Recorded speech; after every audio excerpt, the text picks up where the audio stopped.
आज सकाळीच मनीषाच्या आईचा फोन आला. फोन आल्यानंतर मनीषाने हसत हसत फोन उचलला आणि म्हणाली, हॅलो आई, कशी आहेस? पण तिच्या आईने लगेच म्हणाली, माझं सोड गं, पण आधी तू तुझ्या सासूबाईंचा विचार कर. तुझ्या सासऱ्याला जाऊन अजून 2 वर्षही झाले नाहीत आणि तू सगळी मर्यादा ओलांडलीस. तू आणि महेश मुंबईला जाऊन बसलाय, पण इथे तुझी सासू काय गुण उधळत आहे याची तुला काही कल्पनाही नाही. मनूजी बाई नेहमी साडी नेसत होती, ती आता सलवार कुर्ती घालून गावभर फिरते. सोशल मीडियावर फोटो टाकते. तिचं वागणं अजिबात योग्य नाही. आणि हे मी काही खोटं बोलत नाही आहे. इकडे गल्लीमध्ये तर तुझ्या सासूची चर्चा चालू आहे, असं आई म्हणाली. मनीषा घाबरून म्हणाली, पण आई, हे तुला कुणी सांगितलं? तुला कसं माहिती? आई म्हणाली, माझी मैत्रीण सुशेला तुझ्या सासऱ्यांच्या घराजवळच राहते. आणि आता तर अशी बातमी आहे की तुझी सासू नेहमी मोहन नावाच्या एका माणसाबरोबर फिरते. कधी रेस्टॉरंटमध्ये, कधी पार्कमध्ये, तर कधी बाजारात. सगळी गल्लीच बोलते त्यांच्याविषयी. त्या दिवशी माझी मैत्रीण मला बाजारात भेटली, तेव्हा तिने मला तुझ्या सासूबद्दलच्या सगळ्या गोष्टी सांगितल्या. काय सांगू तुला? अगं, लाजेने माझी मान खाली गेली होती. विचार कर, हे जर नातेवाईकांना समजलं, आपल्या नातेवाईकांना समजलं तर आपली बदनामी होणार नाही का? बदनामी होईल ना? हे ऐकून मनीषाला मात्र खूप राग आला. तिची आई पुढे म्हणाली, तू तुझ्या नवऱ्याला सांग, तो त्याच्या आईला समजवेल. तुझ्या सासूचं काय वय आहे अशा गोष्टी करायला? तर चक्क पोर मुलासोबत फिरायला जाते. तुझ्या सासूला नाही का? लाज वाटत नाही का? मनीषा म्हणाली, आई, आता तू पुढे काही बोलू नकोस प्लीज. तिचं असं म्हणणं ऐकून आईने फोन ठेवून दिला. खोलीत मोठी शांतता पसरली. पण आई जे काही बोलली ते ऐकून मनीषाला खूप चिडचिड झाली होती. संध्याकाळी महेश ऑफिसमधून घरी आला. दरवाजा उघडताच मनीषा रागाने म्हणाली, महेश, या वयात तुझ्या आईच्या मनात काय आहे रे? महेश घाबरून म्हणाला, का? काय झालंय? काय झालंय? त्यावेळेस मनीषाने सांगितलं. आईने मनीषा स्पष्टपणे म्हणाली, तुझी आई या वयात फॅशन करते. तुझ्या वडिलांना भेटून जाऊन 1 वर्षही झालं नाही, तरी ती सोशल मीडियावर फोटो टाकते. तू बघ, इंस्टाग्रामवर देखील तिने काय काय फोटो टाकलेत. आणि आता तिथे ती एकटी नसते, नेहमी कोणातरी माणसाबरोबर फिरत असते. अरे, तिचं नक्की काय चाललंय? बायकोचं बोलणं ऐकून महेशचं मन खूप खिन्न झालं. आपली आई असे वागते हे त्याला ऐकून धक्काच बसला. त्याने त्याच्या भावाला फोन करून म्हणाला, नागेश, आपण उद्या आईकडे जाऊन येऊ. नागेश म्हणाला, आता मध्येच हे काय? नक्की काय झाले दादा? दादा, सांगशील का? महेश म्हणाला, या गोष्टी फोनवर बोलायच्या नाही आहेत. आपण भेटलो की मग मी तुला सविस्तर सांगेन. दुसऱ्या दिवशी दोन्ही भाऊ आपापल्या बायकोसह आईकडे घरी गावाला पोहोचले. दरवाजा उघडला. मीराताई त्यांना पाहून खूप आनंदी आणि आश्चर्यचकित झाली आणि म्हणाली, अरे, तुम्ही दोघे अचानक येणार आहात? अचानक आलात हे मला फोन करून सांगितलं का नाही? महेश म्हणाला, का? काय झालं? आता इथे येण्यासाठी पण फोन करावाच लागतो का तुला? मीराताई म्हणाले, अरे बाळा, माझ्या बोलण्याचा वेगळा अर्थ काढू नकोस तू. मी असं म्हणाली कारण तुम्ही येणार असता तर मी तुमच्या आवडीचं काहीतरी जेवण बनवून ठेवलं असतं ना. तुमच्या आवडीचं काहीतरी पदार्थ बनवले असते. त्यानंतर सगळे लोक बैठक खोलीत बसले. मीराताई म्हणाल्या, बाळांनो, खरं सांगायचं तर तुमचं पाहायला माझं मन खूप कासावीस होतं तुम्हाला पाहायला. नागेश म्हणाला, पण आई, आम्ही तुला किती वेळा सांगितलंय ना, तू आम्हाला भेटायला येत जा. पण बहुतेक आता तू खूप बिझी असतेस. मीराताई म्हणाले, अरे बाळा, तुमचे बाबा जिवंत असताना मी त्यांच्यासोबत कधी कधी तुमच्याकडे यायची. पण आता एकटीने येणं काहीसं अवघड वाटतंय आणि मला भीतीही वाटते. आणि असे आता माझं थोडंसं कामही वाढलंय. त्यांनी लगेच विषय बदलून म्हटलं, चला, मी तुमच्यासाठी काहीतरी खायला बनवून देते. मीराताईच्या सुना म्हणाल्या, आम्ही तुम्हाला मदत करतो. आम्ही मदत करायला येतो. किचनमध्ये जायला ते उठल्या, पण मीराताई प्रेमाने त्यांना म्हणाल्या, नको नको, तुम्ही बसा, मी करते. काही वेळातच मीराताई चहा आणि नाश्ता घेऊन बाहेर आल्या. तेवढ्यात दारावरची बेल वाजली. हातातला ट्रे बाजूला ठेवून त्यांनी दरवाजा उघडला. तर समोर मोहनराव उभे होते. त्यांच्या हातात औषधांची पिशवी होती. ते हसत म्हणाले, नमस्ते मीराजी, ही तुमची औषधं आत्ताच मेडिकलमधून आणली आहेत. मीराताई म्हणाल्या, अरे हो, मी तर विसरलीच होते. त्या औषधांची पिशवी घेत मोहनरावांना म्हणाल्या, अहो, आत तर या ना, चहा तयार आहे आणि भजीही केली आहेत. आला आहात तर घरात या आणि नाश्ता करा, खाऊनच जा. असं म्हणत मोहनराव म्हणाले, नको नको, तुम्हाला तर माहीत आहे मला तळलेले पदार्थ चालत नाही. मी खात नाही तळलेले पदार्थ. सगळी तब्येत बिघडली तर सगळं काम खचून जाईल. पुढे म्हणाले, तुम्ही म्हणताय तर मी चहा घेईन. असं म्हणत मोहनराव आत आले. बैठकीच्या खोलीत येऊन बसले. मोहनरावांना पाहून महेश आणि नागेश थोडेसे अस्वस्थ झाले, पण काही बोलले नाहीत. मीराताईंनी त्यांची ओळख करून दिली. हा माझा मोठा मुलगा महेश आणि ही त्याची पत्नी मनीषा. हा धाकटा मुलगा नागेश आणि ही त्याची पत्नी सुनीता. आणि ही माझी नातवंड. आज अचानक हे सगळे मला भेटायला आले आहेत. मोहनराव म्हणाले, तुम्हा सगळ्यांना भेटून मला फार आनंद झाला. खूप छान वाटलं. मीराताई पण म्हणाल्या. भाऊ खूण म्हणाल्या, खूप दिवसांनी आज सगळे एकत्र जमलेत. आज मी खूप आनंदात आहे. मोहनराव मीराताईंकडे पाहत दोन्ही मुलांना म्हणाले, छान केलं रे दोघे आईला भेटायला आलात ना. ती खूप आठवण काढते तुमची. मीराताई चहा देत म्हणाल्या, माझं अर्ध्याहून जास्त काम मोहनरावच करतात. मोहनराव हसत म्हणाले, अहो त्यात काय मोठं. माझी औषधं आणायला जातो तेव्हा तुमची औषधे घेऊन येतो. या वयात औषधांशिवाय चालतच नाही. हे ऐकून महेश आणि नागेश एकमेकांकडे पाहू लागले. त्यांचं रागाचं रूप आता स्पष्ट दिसत होतं. आई एका अनोळखी माणसाची इतक्या सहजपणे बोलतीये ते त्यांना काहीच सहन होत नव्हतं. मोहनराव म्हणाले, मी इथे शेजारच्या बिल्डिंगमध्ये राहतो. मी एकटाच आहे. सरकारी नोकरीतून निवृत्त झालोय. मला एक मुलगा आणि एक मुलगी आहे. दोघे परदेशात आहे. हे ऐकून महेशचा चेहरा कठोर झाला आणि रागाने म्हणाला, म्हणजे तुम्हाला काही कामधंदा नाही का, म्हणून इथे येऊन बसता. त्यांच्या बोलण्याने खोलीत शांतता पसरली. मीराताई उठून उभ्या राहिल्या आणि म्हणाल्या, महेश, ही काय पद्धत आहे बोलायची. तू त्यांना पहिल्यांदाच भेटतोय. काय माहिती तुला त्यांच्याबद्दल. नागेशही संतापला आणि म्हणाला, सगळं समजतं आई. आम्हाला तू जसं काही अनोळखी लोकांचं कौतुक करताय, त्यांच्या बाजूने बोलतेस, त्यांच्यासोबत हसत गप्पा मारतेस, यावरूनच आम्हाला खूप काही समजतंय. आता आणखी काही समजून घेण्याची गरज नाही असं वाटतं. महेश पुढे म्हणाला, आणि हे बघा मोहनराव, यापुढे इथे येऊ नका. कृपया आमच्या घरातून निघून जा. मुलांच्या वागण्यावर मीराताईंच्या डोळ्यात पाणी आणत म्हणाली, महेश, नागेश, तुम्हाला लाज नाही वाटत का असं बोलायला. अरे तुम्हाला ठाऊक तरी आहे का मला यांची किती मदत होते, आणि तुम्ही दोघेही यांच्यावर शंका धरताय. त्यांचा आवाज कापरा झाला. खोलीत तणाव पसरला. मोहनरावांनी चहाचा कप टेबलावर ठेवून चेहरा गंभीर केला. ते काही बोलू पाहत होते, पण परिस्थिती आणखीनच खराब होईल म्हणून गप्प बसले. नंतर ते उठले आणि म्हणाले, मीराजी, मला वाटतं मला आता इथून निघायलाच पाहिजे. माझ्यामुळे तुमच्या कुटुंबात वाद होऊ नये. मीराताईंनी त्यांना थांबवलं नाही, कारण त्यांचा राग अजूनही मुलांवरच होता. दाराजवळ पोहोचून मोहनराव म्हणाले, तुम्ही कदाचित गैरसमज करताय. एवढंच सांगतो.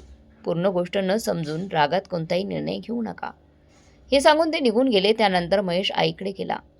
पाहत म्हणाला, आई, हे सगळं तुझ्यामुळे झालंय. आज पहिल्यांदा एक अनोळखी माणूस आम्हाला गप्पा मारायला घेऊन गेला. तू का त्यांच्याशी बोलतेस, त्यांच्याशी का संबंध ठेवतेस. मीराताईंच्या डोळ्यात निराशा दिसली. मग ती स्वतःला शांत करत म्हणाली, महेश, नक्कीच कोणीतरी तुझं कान भरलेत, पण तुम्ही जे समजताय त्याप्रमाणे काही नाहीये. इथे शांत बसलेली मनीषा कटाक्ष टाकत म्हणाली, आई, मग तुम्ही सांगा खरं काय आहे, आम्ही ऐकतो. मीराताई दोन्ही मुलांकडे आणि सुनांकडे पाहून शांतपणे म्हणाली, आता मला काही बोलायचं नाहीये. तुम्ही सगळे थकला असाल, थोडा आराम करा. मी स्वयंपाक करायचं बघते. नंतर आपण बोलू. एवढंच म्हणून त्या स्वयंपाक खोलीत निघून गेल्या. त्यांचं हृदय जोरात धडधडत होतं. डोळ्यातून सतत अश्रू वाहत होते. डोक्यात विचारांचं वादळ उठलं होतं. मनात म्हणाल्या, माझी स्वतःची मुलं माझ्यावर संशय घेतात. मी त्यांच्यासाठी माझं आयुष्य अर्पण केलं. आता हीच मुलं मला जाब विचारतायत. काही वेळानंतर मीराताई पुन्हा बैठकीच्या खोलीत आल्या. त्या बाजूच्या खोलीतून मनीषा आणि सुनीता यांचा कुजबुजण्याचा आवाज त्यांच्या कानावर आला. मीराताईंना विश्वासच बसत नव्हत्या. त्या दोन्ही सुना, ज्या दोन मुली कधी एकमेकांना जमतच नव्हत्या, त्या आज एकत्र बसून मीराताईंबद्दल बोलत होत्या. मनीषाच्या बोलण्यात थोडा कडवटपणा होता. ती म्हणत होती, पाहिलंच ना सुनीता, आपल्या सासूचं कसं वागणं बदललंय. घरात सुद्धा कशा नटून थटून बसलेल्या आहेत. काल माझ्या आईचा फोन आला होता. तिला ऐकून मला खूप आश्चर्य वाटलं. तेव्हा तिने सांगितलं की आपल्या सासूबाईंनी या वयात पण निर्लज्जपणा केला आहे. तू पाहिलंच ना, आपल्यासमोर त्या किती बिनधास्तपणे परक्या पुरुषाशी बोलत होत्या, आणि चोरी पकडली गेल्यावर लगेच डोळ्यात अश्रू आणायला लागल्यात. सुनीता म्हणाली, होकाराती मान हलवली. हो ताई, पण याचा जाब तर त्यांना द्यावाच लागेल. आपण काही हलक्या प्रकारचे नाहीयेत. सगळं आपल्याला कळतंय आता. आम्ही तर त्यांना काही सोडणार नाही. दोन्ही सुनांचं बोलणं ऐकून मीराताईंच्या पायाखालची जमीनच सरकली. त्यांनी स्वतःला सावरलं आणि शांतपणे स्वयंपाकघरात परत गेल्या. भाजी चिरायला लागल्या. त्यांनी सगळा स्वयंपाक तयार केला. त्यानंतर डायनिंग टेबलावर जेवणाचे पदार्थ ठेवले. सगळे जेवायला बसले, पण अजूनही वातावरणात एक प्रकारची शांतता होती. मनीषा आणि सुनीता एकमेकांकडे पाहून इशारा करत होत्या. जणू काही ती एखादी लढाई जिंकायचीच होती. जेवल्यावर महेश पुन्हा तोच विषय काढला. त्याचा आवाज रागाने आणि कडवटपणाने भरलेला होता. तो म्हणाला, आई आता तरी सांग ना, तो माणूस कोण आहे आणि त्याचा तुझ्याशी काय संबंध आहे? तुझ्याबद्दल जेव्हा मी हे सगळं ऐकलं तेव्हा माझ्या कानावर विश्वास बसत नव्हता. पण आज इथे जे काही पाहिलं त्यानंतर माझं डोकं खालीच पडलंय. मीराताई दोघांच्या मुलांकडे आणि सुनांकडे पाहून म्हणाली, संबंध आहे पण कदाचित हा संबंध तुमच्या कल्पनेपेक्षा वेगळा आहे. महेश तू कधीच समजू शकणार नाहीस. मनीषाने टाळ्या वाजवल्या, डोळे वटारले आणि म्हणाली, वाह काय उत्तर दिलं. म्हणजे आम्ही सगळे मूर्ख आहोत आणि तुम्ही एकटेच शहाणे. या वयात माणसाने खरं तर भजन कीर्तन करायला हवं होतं, पण तुम्ही मात्र प्रेमाची कथा उघडून बसलात. तेवढं सुनीता म्हणाली, हे बघा आई, स्पष्ट बोला कोण आहे तो मोहन आणि उडवाउडवीची उत्तरं देऊ नका. तुम्हाला तुमची इज्जत महत्त्वाची नसेल तर आम्हालाही ह्या घरात हक्क हवाय आहे. मीराताई शांतपणा म्हणाल्या, तुम्ही दोघे माझ्या सुना आहात, पण माझ्या वेदनेला एकदा तरी समजून घेण्याचा प्रयत्न केलात का? स्वतःला या घराची वाटेकरी म्हणताय ना, मग सांगा, जेव्हा तुमच्या सासऱ्यांचा मृत्यू झाला त्यावेळी तुमच्यापैकी कोणाला माझ्या एकटेपणाची काळजी झाली होती का? कोणाला माहीत आहे का मी रात्री कशी जागून बसून एकटेपणा सहन केला? एकटेपणा म्हणजे काय असतं ते तुम्हाला कधी समजलंय का? जर बोलायला कोणी नसेल तर जगणं किती अवघड होतं ते कधी तुम्हाला जाणवलंय का? गेल्या 2 वर्षात तुमच्यापैकी कोणी मला विचारलं का, आई तुम्ही कसे आहात? काय रे महेश, जेव्हा मी तुझ्या वडिलांना गमावलं आणि एकटेपणाने बुडाले होते तेव्हा किती जणांनी माझी काळजी घेतली?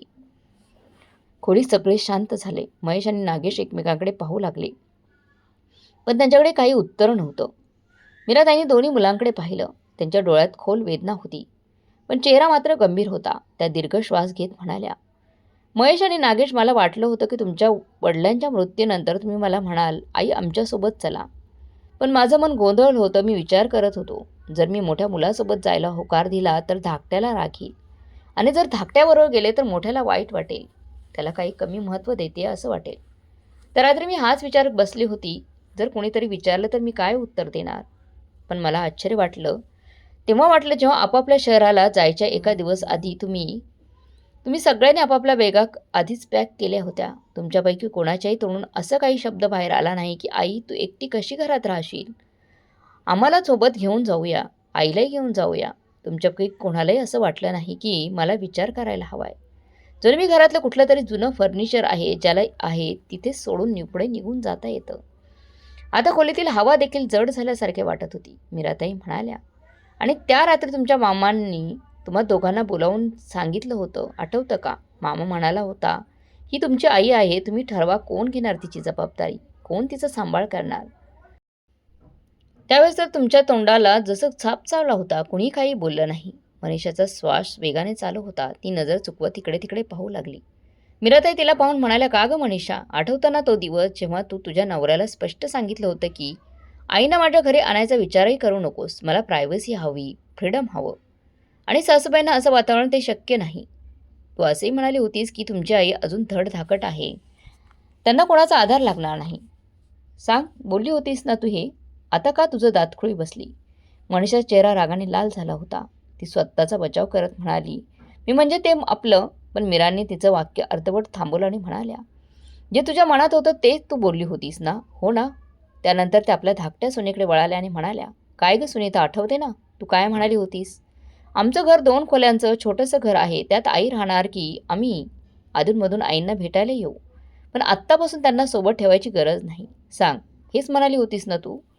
पण त्यानंतर तू तुझ्या आईला मात्र तू मला घरी घेऊन गेलीस तेव्हा सांग, तुझी आई आली म्हणून तुझं घर अचानक मोठं झालं होतं का?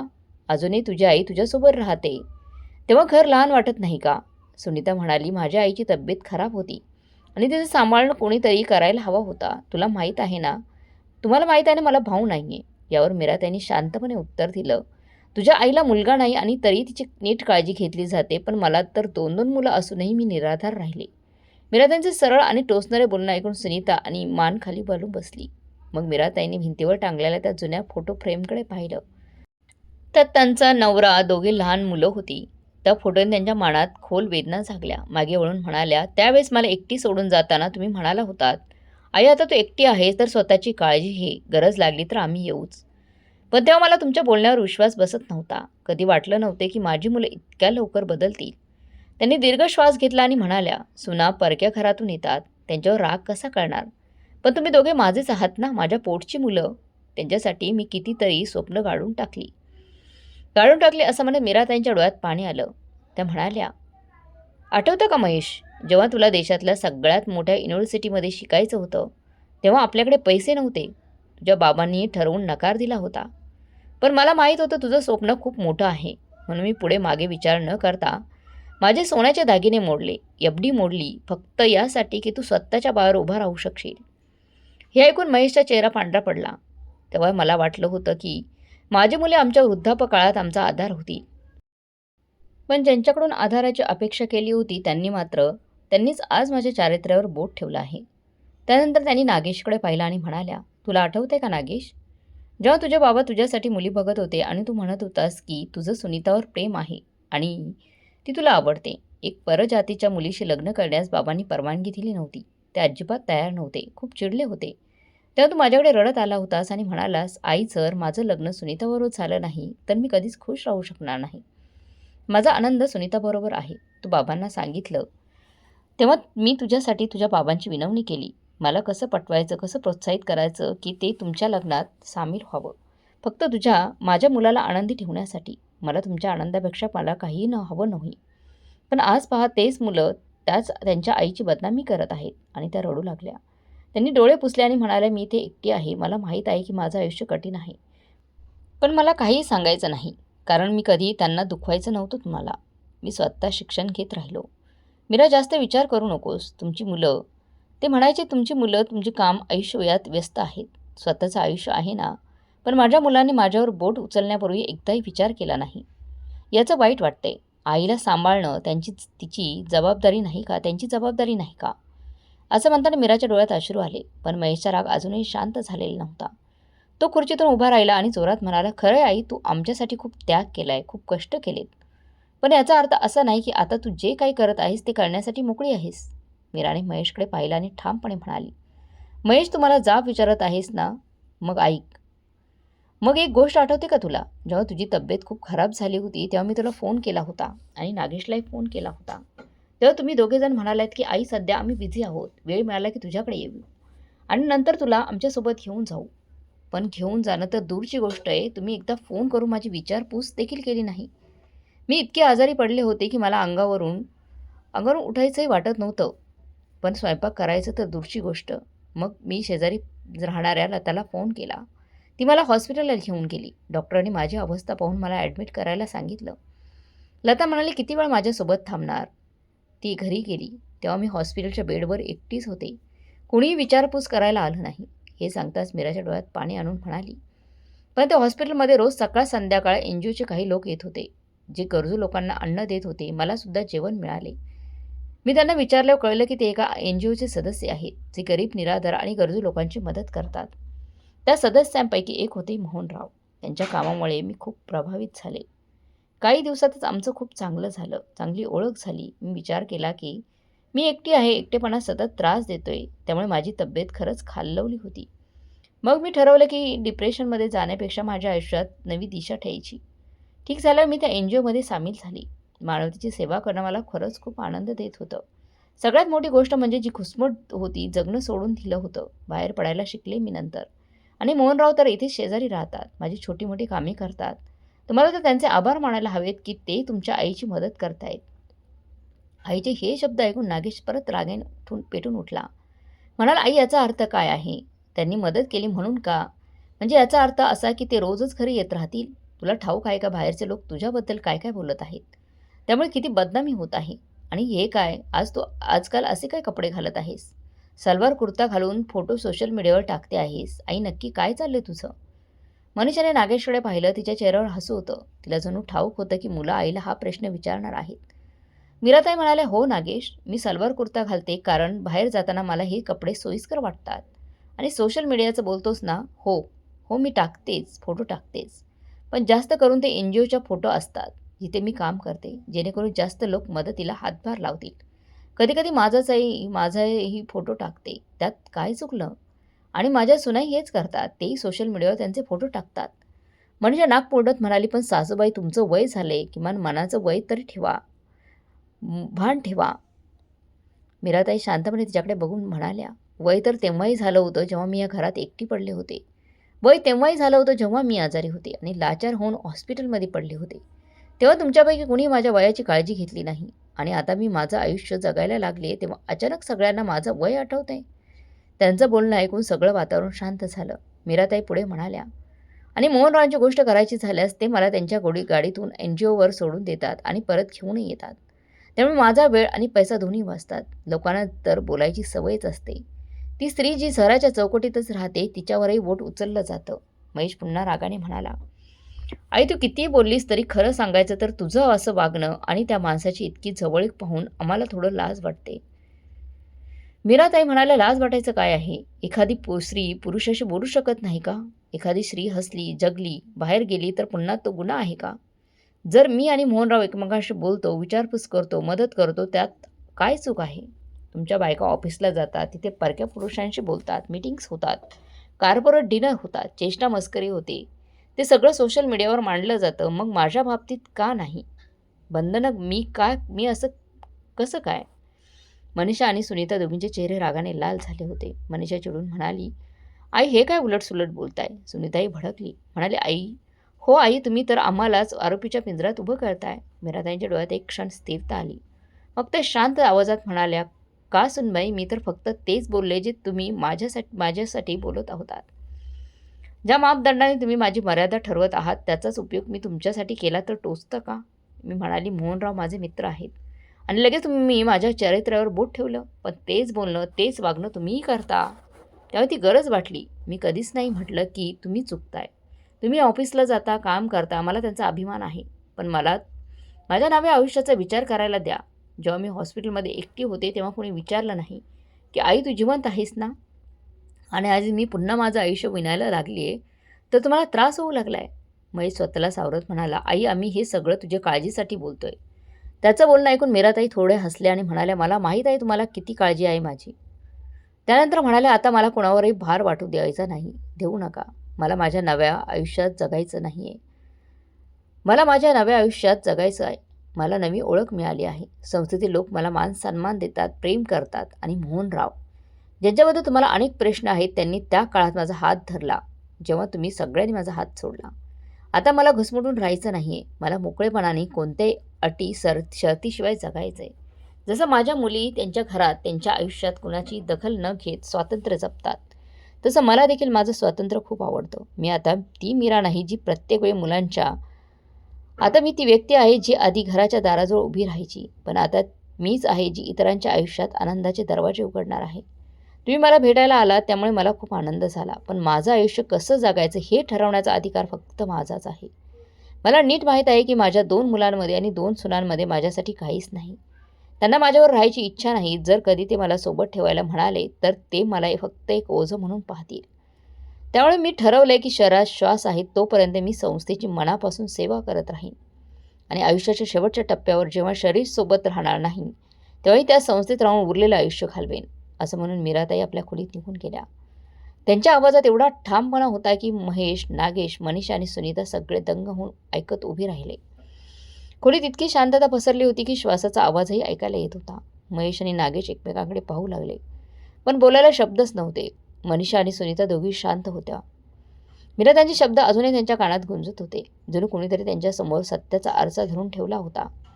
दुसऱ्या दिवशी सकाळी मीराताई स्वयंपाकघरात चहा बनवत होत्या. त्यांचा चेहरा शांत होता. दोघं मुलं सुना आपापले सामान घेऊन बैठक खोलीत आले. त्यांच्या रात्रीच्याच गोष्टींचा परिणाम दिसत होता त्यांच्या चेहऱ्यावर.